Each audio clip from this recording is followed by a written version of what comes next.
나는 하나님을 예배하는 예배자입니다.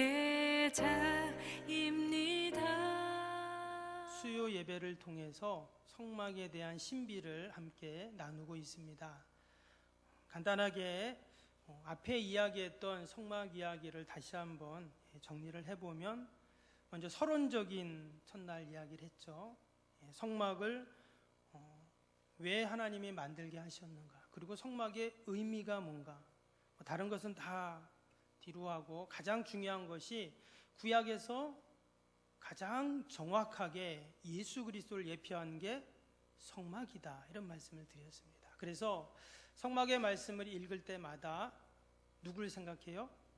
예수님만 생각하면 됩니다. 구조물 하나하나, 또 기능 하나하나, 이 모든 것들이 예수님과 다 관련이 있다라는 것입니다. 두 번째 시간에는 울타리를 같이 보았습니다. 성막을 만들고 그 주위에 울타리를 이렇게 쳤습니다. 마치 그 울타리가 성막을 보호하듯 그 울타리 또한 예수님을 상징하죠. 우리가 늘 주님이라는 울타리 안에 있을 때 우리가 보호를 받게 되죠. 울타리 동쪽에는 문이 있었습니다. 그 문 또한 예수님을 상징합니다. 그래서 그 문을 통해서만 성막으로 들어갈 수 있죠. 예수님을 통해서만 우리는 하나님의 존전 앞에 나올 수가 있고 하나님을 만날 수가 있습니다. 그래서 성막으로 들어가면 가장 먼저 뭐가 나옵니까? 번제단이 나왔습니다. 번제단은 성막 가운데 가장 예수 그리스도의 십자가를 예표하는 가장 중요한 성물이라고 했습니다. 하나님께서는 특별히 대리적 형벌 제도인 제사 제도를 만드셔서 죄를 지었으면 당연히 그 결과는 죽음인데, 끊임없이 죄를 짓는 우리는 끊임없이 죽을 수밖에 없기에 대신 짐승을 갖다가 희생 제물을 드려서 우리의 죄를 다 없애고 우리가 다시금 하나님 앞에 나아갈 수 있다 했습니다. 근데 예수님께서 어떻게 해요? 우리를 대신해서 희생 제물이 되셨죠. 그래서 우리는 이제 거룩한 하나님의 보좌 앞에 나아갈 수 있는 그런 은혜를 경험했습니다. 우리가 주님 전에 왔지만 여기가 어디입니까? 바로 이 앞에 번제단이 있는 것이죠. 그래서 이미 예수님께서 나를 위해 십자가에서 다 희생제물이 되셨기에 우리가 이 시간도 하나님의 말씀을 듣고 하나님을 만나는 그러한 은혜와 복을 누리는 줄로 믿습니다. 그 번제단을 지나면 물두멍이 있다고 했죠. 당시 그 성막에서 수종드는 여인들의 놋고울을 다 녹여가지고 큰 놋거울 같은 놋대야를 만들었습니다. 제사장들은 거기서 수족을 늘 씻으면서 거룩을 유지하게 됩니다. 뿐만 아니라 그 모든 성막의 구조물들은 규격과 모양이 있는데, 특별히 이 물두멍에 대해서는 규격이 없다 했죠. 그 또한 영적인 의미가 있었습니다. 우리를 향하신 무한하신 제한 없는, 치수를 잴 수 없는 그 하나님의 사랑과 또 은혜가 그 물두멍 안에 있다라는 것입니다. 그래서 우리는 물두멍을 보면서 그 여인들의 아름다운 헌신도 생각하지만 무한하신 하나님의 사랑을 기억해야 한다 하는 말씀들을 나누었는데, 기억이 나십니까? 예, 아멘. 예, 감사합니다. 오늘은 5번째 시간입니다. 이제 성소 안으로 들어가게 됩니다. 드디어 성소 안으로 들어가게 되는데, 성소가 있고 칸을 쳐서 휘장 넘어 지성소가 있다고 했죠. 그래서 먼저 성소에 들어가게 됩니다. 여러분, 성소에는 제사장만 들어갈 수 있습니다. 근데 우리도 한번 들어가 보는 겁니다. 성소에는 크게 3가지가 있습니다. 뭐가 있습니까? 오늘 함께 볼 진설병상, 떡상이라고도 이제 이야기를 하는데요.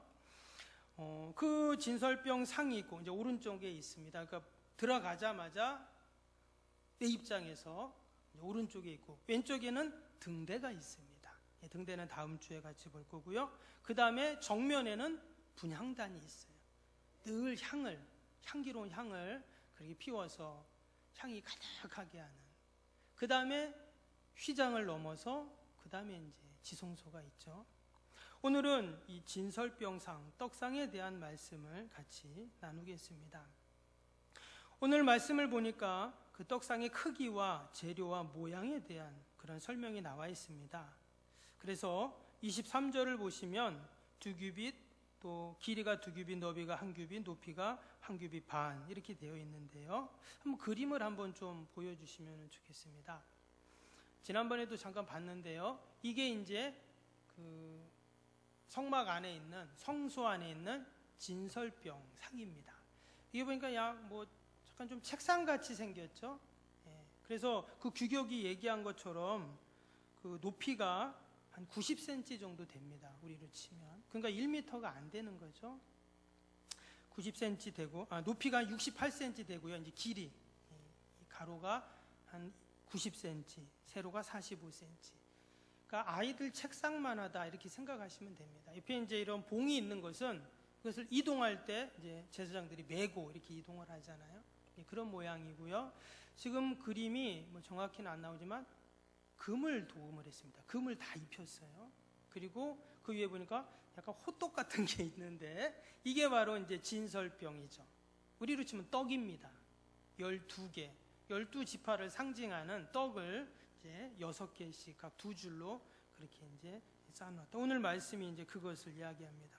그래서 24절에 보시면 순금으로 싸고 이렇게 되어 있죠. 그리고 또 금태를 둘렀다. 이런 내용들이 쭉 나옵니다. 그리고 30절에 보시면 상 위에 뭐를 둬요? 진설병을 두어 항상 내 앞에 있게 할지니, 이런 말씀이 이제 나오게 됩니다. 레위기에도 보면 이 성막에 대한 말씀들이 이제 여러 군데 나오는데요. 거기에도 보면 이 진설병상, 떡상에 대한 그런 기록들이 나오게 되는데, 여기에는 지금 이게 간단하게 나왔지만 그림을 또 하나 보여드리면, 여기에 보면 이것도 똑같이 이제 그 모형을 만들어 놓은 건데요. 그 떡상 위에 이제 진설병 6개씩 있죠. 그리고 그 위에 뭐가 있습니까? 향이 있습니다. 향을 태워요. 그래서 레위기 24장에 보면 거기에는 이렇게 나와 있습니다. 제가 한번 읽어드리면 레위기 24장 5절에서 8절까지 말씀인데요. 너는 고운 가루를 가져다가 떡 12개를 굽되 각 덩이를 10분의 2 에바로 하여, 또 이어진 6절에 보면 여호와 앞 순결한 상 위에 2줄로 한 줄을 6개씩 진설하고, 또는 너는 또 정결한 유향을 그 각 줄 위에 두어 기념물로 여호와께 화제를 삼을 것이며, 안식일마다 이 떡을 여호와 앞에 항상 진설할지니 이는 이스라엘 자손이 이것을 위하여 영원한 언약이니라. 여기 보니까 떡 위에 뭐라고 했어요? 향을 두라고 했잖아요. 유향. 그래서 화제로 삼을 것이다. 이게 태우라는 말이에요. 그래서 두 번째 그림처럼 그 진설병 위에다가 이제 향을 피워서 늘 향기로운 냄새가 나게 해라. 그렇게 레위기에는 기록이 되어 있습니다. 그리고 또 한 가지 추가되는 게, 이 진설병을 어떻게 하라고요? 매 안식일마다 교체하라 이렇게 되어 있어요. 그러니까 일주일에 한 번씩 이 떡을 신선한 떡으로 교체하라. 또 한편으로 생각하면 이 떡을 일주일 동안 놔둔단 말이야? 이렇게 생각할 수도 있지만 이 떡은 썩는 떡이 아닙니다. 거긴 건조한 지역이고 이 떡은 썩지 않는 떡으로 그렇게 해놨지만 매 주일마다 신선한, 새로운, 깨끗한, 거룩한 떡으로 준비해서 하나님 앞에 올려라 이렇게 말씀을 하고 있습니다. 여러분이 떡상과 이 진설병상, 또 그 위에 얹어놓은 이 진설병이 의미하는 것이 과연 뭘까요? 결론부터 말씀을 드리면 이것은 말씀을 의미합니다. 그래서 예수님께서도 신약에 보면 나는 생명의 떡이다 그런 말씀을 하셨잖아요. 그래서 성소에 이 진설병을 만들어서 진설병상에 진설병을 그렇게 올려놓음으로 늘 하나님께서 우리에게 주시는 영적인 양식을 기억하고 또 그 양식을 먹음으로 하나님의 백성들이 산다라는 것을 의미하는 아주 중요한 그러한 성막의 기구가 바로 이 진설병상, 또 진설병이다라는 것입니다. 여러분, 하나님의 백성들은 늘 하나님이 주시는 영적인 양식을 먹어야 사는 줄로 믿습니다. 혹시 양봉을 해보신 분이 계신가 모르겠는데요. 여러분, 양봉을 하면 저도 뭐 자료를 보고 안 것이지만 양봉이 참 신기한 게 있다고 합니다. 그 이제 알을 여왕벌이 알을 낳잖아요, 그렇죠? 그런데 원래 벌은요 태어나면서 모든 유충은 다 똑같다고 합니다. 근데 이제 뭐를 먹냐에 따라 일벌이 되기도 하고 숫벌이 되기도 하고 여왕벌이 되기도 한다는 거예요. 원래 모든 이제 유충들은요 똑같이 4일 동안 그렇게 그 왕류라고 하죠. 로얄 제리. 여왕벌이 주는 그 로얄 제리를 먹는답니다. 모든 그 유충들이 4일 동안. 근데 4일 동안만 딱 먹으면 일벌이 된대요. 근데 그 이후에 계속 하나의 유충에게만 계속 로얄 제리를 먹이는 거예요. 그러면 그 벌은 뭐가 될까요? 여왕벌이 되는 거예요. 그래서 그 여왕벌은 다른 유충들보다, 다른 벌들보다 20배 더 생명이 길 뿐만 아니라 평생 120만 개의 알을 낳는다고 합니다. 근데 처음에는 뭐라고요? 똑같다 했잖아요. 똑같은 알이에요. 그런데 무엇을 먹냐에 따라 20배 더 이상 오래 살기도 하고 120만 개 이상의 알을 낳는 어마어마한 여왕벌이 되기도 하고 그냥 몇 년 일하다가 죽는 그냥 일벌이 되기도 한다는 거예요. 여러분, 당연히 우리가 어떤 음식을 먹냐에 따라서 우리의 육신도 마찬가지입니다. 우리가 무엇을 먹냐에 따라 우리의 육신의 건강도 좌우되는데, 우리가 늘 하나님의 양식을 먹고 그 영적인 양식으로 채워져야 우리의 삶이 복되고 또한 온전할 줄로 믿습니다. 사람은 육신의 양식으로만 살 수 없습니다. 동물은 살 수 있죠.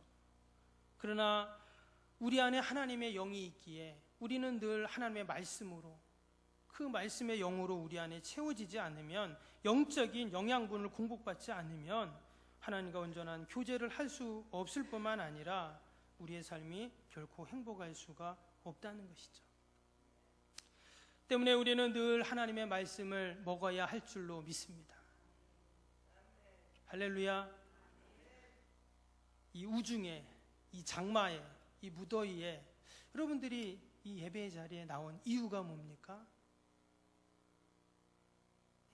당연히 수요예배 와야죠. 우리가 정한 공예배이기 때문에 와야 하지만 우리가 말씀을 사모하고 성막에 대해서 좀 더 알고 예수님에 대해서도 알고 내가 이 영적인 말씀을 내가 더 먹고, 여러분, 그래야 내가 살기에 이 자리에 나오셨는 줄로 믿습니다.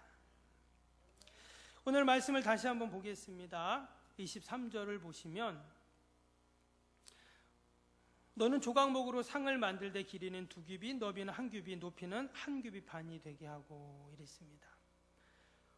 지금 이 조각목은 지난번에 말씀드렸죠. 아카시아 나무와 같다 그랬죠. 우리로 치면 평범한 나무입니다. 광야에서 구할 수 있는. 거기 이제 순금으로 이렇게 이제 쌌다고 했는데, 말 그대로 이것은 상입니다. 상을 만들었어요. 조그만 상. 식탁을 만든 것입니다. 실제로 여기서 밥을 먹은 건 아니지만 상징이잖아요. 성막의 모든 건 상징입니다. 말 그대로 상을 만든 거예요.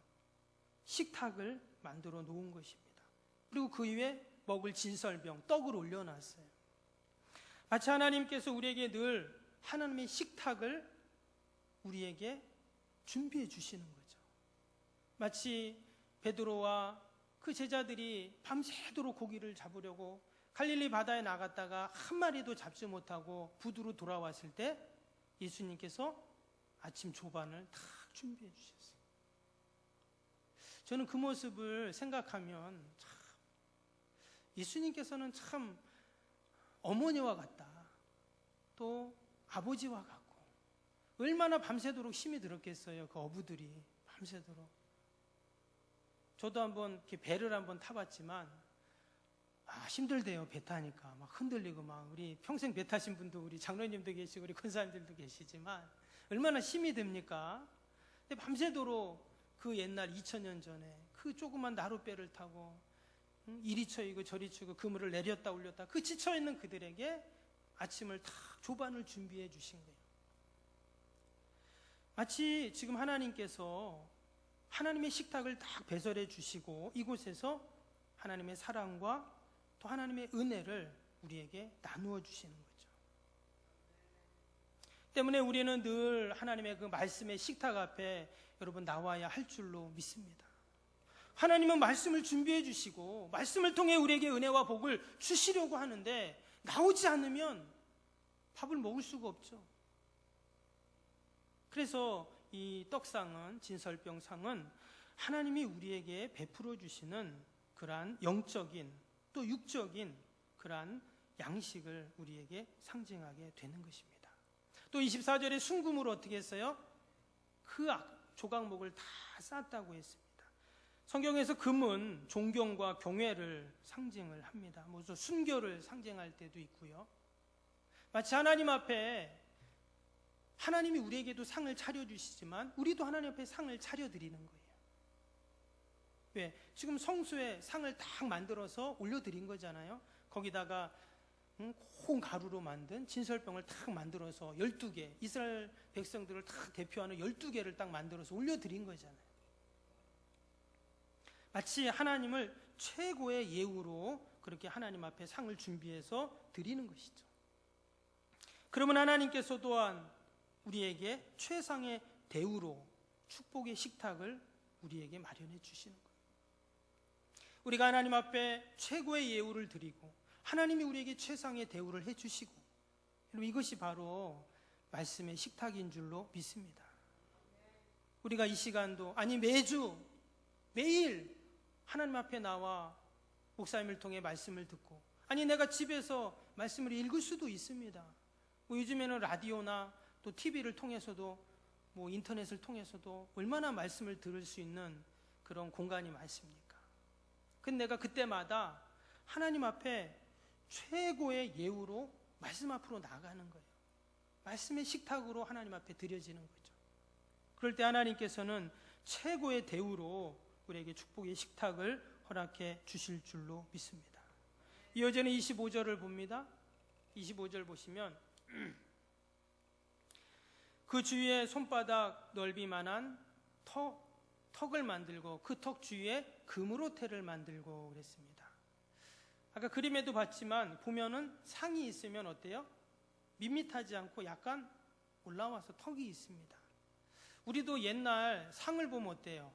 요즘엔 다 식탁에서 식사를 하시니까 그렇지만 예전에 엄마가 부엌에서 상 갖고 왔잖아 이렇게요. 근데 그 상을 보면 어때요? 약간 턱이 이렇게 있잖아요. 근데 지금 이 떡상도 마찬가지입니다. 테두리에 턱을 만들고 그것 또한 이제 금태로 이렇게 둘렀다 이랬습니다. 왜 턱을 만들었을까요? 말 그대로 혹이나 그 진설병이 굴러서 떨어져 내려가지 않도록 이제 턱을 만들었다 이제 이런 말이죠. 이것은 다른 말로 하면 하나님의 거룩성을 훼손하지 않기 위해서입니다. 하나님 앞에 드려지는 이 귀한 진설병 그것이 마치 땅에 떨어져서 더러워진 거 아유 떨어졌냐고 툭툭 털어갖고 또 올려놓는 게 아니라 그냥 그 거룩성을 잘 유지할 수 있도록 떨어지지 않도록 그런 세밀한 그까지 하나님은 말씀을 하셨다라는 것입니다. 혹시 그 부스러기 생길 수도 있잖아요. 부스러기라도 떨어지지 않도록 그렇게 이 진설병상을 만들었다라는 것입니다. 하나님은 이처럼 거룩을 늘 소중하게 여기시고 귀히 여기십니다. 그래서 우리 성도들은 늘 하나님의 거룩을 기억하고 내가 거룩하니 너희도 거룩하라고 하셨던 그 말씀을 늘 우리가 여러분 기억해야 할 줄로 믿습니다. 이어지는 30절을 한번 보겠습니다. 30절에 보니까 상 위에 진설병을 두어 어떻게 해요? 항상 내 앞에 있게 할지니라 이랬습니다. 항상 내 앞에 있게 해라. 일주일에 한 번씩 떡을 간다 했죠. 제사장들이 가는데 아무튼 그 진설병 위에는 항상 뭐가 있어요? 진설병을 두라, 이렇게 말씀하셨습니다. 여러분, 이 진설병이라는 이제 한문인데요, 이 진설병이라는 병은 떡병자를 썼어요. 진설병이라는 뜻은 뭐냐면 얼굴들의 떡이라는 뜻이에요. 얼굴들의 떡. 왜 이런 떡 이름을 왜 이렇게 했는가? 얼굴들의 떡. 그래서 마치 이 진설병은 어떤 떡이냐? 하나님의 임재의 떡인 거예요. 내가 마치 얼굴과 얼굴을 대하듯 내가 너희들을 만나주겠다. 떡을 먹을 때마다 하나님을 보는, 하나님을 만나는, 하나님의 임재를 경험하는 마치 그러한 떡으로 하나님께서 여기셨다는 거예요.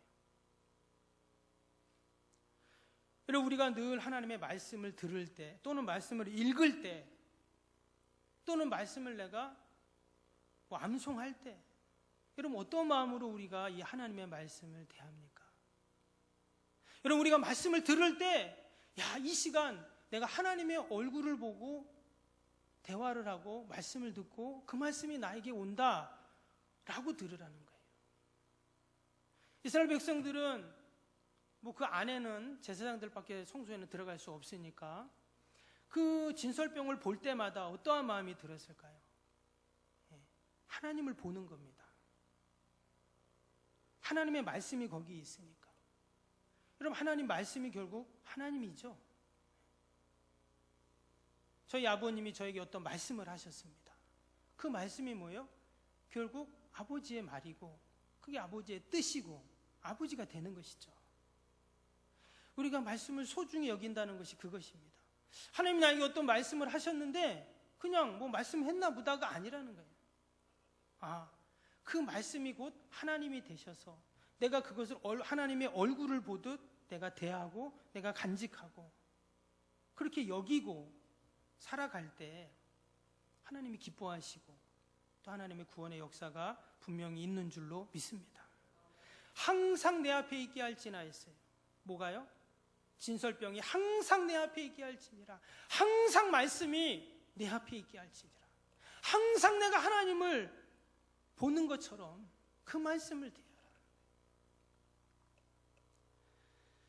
하나님은 늘 우리에게 이 교제의 떡, 하나님의 식탁을 우리에게 베풀어 주시고 거기서 우리를 만나기를 원하십니다. 저와 여러분이 늘 거룩의 떡으로 하나님 앞에 나아가고 또 하나님이 우리에게 베풀어 주신 축복의 식탁을 늘 대할 수 있는 저와 여러분이 되기를 바랍니다. 근데요, 오늘 말씀에는 사실 이제 그게 안 나왔는데요. 이 레위기에 보면 이 떡을 먹는 사람이 있습니다. 사실 지금 이 진설병상의 떡은 하나님께 드린 거잖아요. 그리고 떡을 12개 만들었다는 거는 12지파를 상징해서 이제 하나님께 드린 건데, 근데 그 떡을 하나님이 먹지 않습니다. 여러분, 하나님이 떡을 안 먹죠. 그럼 그 떡을 어떻게 합니까? 제사장들이 먹었어요. 성경 레위기에 보면 제사장들과 그의 자손들이 먹었다 그랬어요. 당시 제사장도 이제 아론의 자녀들이었는데, 이것이 또한 우리에게 의미하는 너무나 귀한 뜻이 이 안에 담겨 있습니다. 그 떡을 하나님이 먹지 않는다는 거예요. 하나님이 그 떡을 먹을 이유가 없죠. 결국 그 떡은 누가 먹냐? 내가 먹는 거예요. 내가 하나님 앞에 거룩한 떡으로 준비해서 내가 하나님께 드렸어요. 근데 누가 먹어요? 내가 먹는다는 거예요. 어떻게 처분하기가 좀 그러니까 그냥 먹어버리자, 이게 아니에요. 레위기에 보면 24장에 하나님이 그것을 정하셨어요. 제사장과 그의 자손들이 성막 뜰에서 먹으라고, 성막 안에서 먹는 거예요.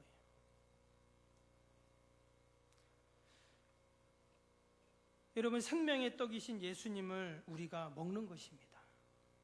예수님을 먹는다니까 좀 이상한 말이기도 하지만 예수님 스스로가 나는 생명의 떡이다 말씀하셨기 때문에 사실 우리가 그 생명의 떡을 먹어야 되죠.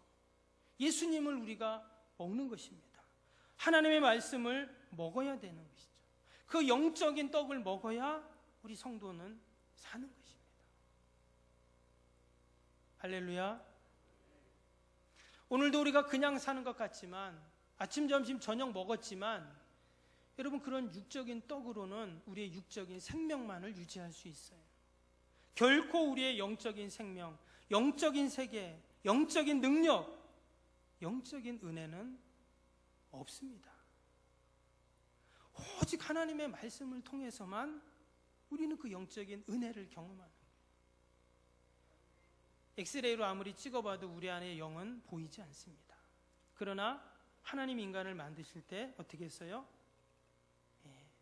우리 안에 생명을 불어넣으셨다고 했어요. 하나님이 우리 안에 영을 불어넣으셨습니다. 때문에 우리 안에는 반은 육이고 반은 영이 아니라 우리 안에는 온통 영으로 가득한 거예요. 이거를 무시하면 영원히 육적인 양식만 먹고 이 땅에서 살다가 끝나는 것이죠. 그러나 우리는 당연히 육적인 양식을 먹어야 우리의 비오세적인 생명을 유지하지만 그 말고 또 다른 우리의 생명이 있다는 거예요. 영적인 생명. 그것은 오직 생명의 떡이신 예수님을 먹고 영의 양식인 하나님의 말씀을 우리가 먹어야 그럼 이 땅에서 살아가게 되는 줄로 믿습니다. 성소에 있는 이 떡상, 진설병상은 우리에게 늘 하나님의 축복의 식탁을 제공해 주시는 하나님의 사랑입니다. 하나님이 우리에게 베풀어 주신 그 상을 물리지 마시고 늘 그 식탁 앞에 나오셔서 그 영적인 양식을 공급받아 우리의 영이 늘 살아나고 풍성하고 또 우리의 영이 건강한 저와 여러분이 되고 우리 석병교회가 되기를 주님의 이름으로 축복합니다.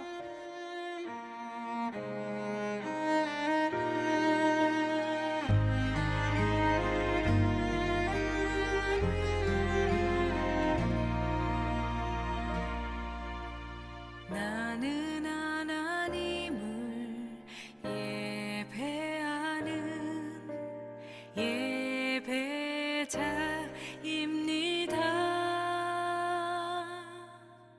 내가 서 있는 곳 어디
시간